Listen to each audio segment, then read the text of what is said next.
Il avait publié 12 albums avec son groupe et collaboré avec des artistes de renommée mondiale. Les fans du jazz funk sont en deuil. Le vibraphoniste américain Roy Ayers, internationalement connu pour son tube Everybody Loves the Sunshine, a succombé aux suites d'une longue maladie, a annoncé sa famille via un communiqué adressé au magazine Variety, mercredi 5 mars 2025. C'est avec une infinie tristesse que la famille du légendaire vibraphoniste, compositeur et producteur Roy Ayers annonce son décès, survenu le 4 mars 2025, à New York, après une longue maladie.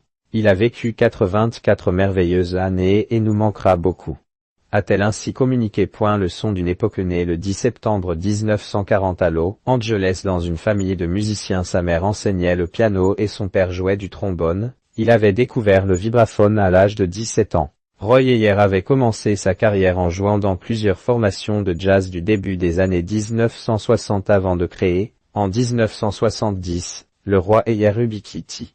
Le groupe avait enregistré une douzaine d'albums qui ont définitivement marqué le son d'une époque, signant même quelques-uns des titres les plus repris de tous les temps comme son tube intemporel Everybody Loves the Sunshine 1976. Durant sa longue carrière, Roy Ayers avait collaboré avec de nombreux artistes de renommée mondiale, tels Fela Kuti ou le rappeur Guru.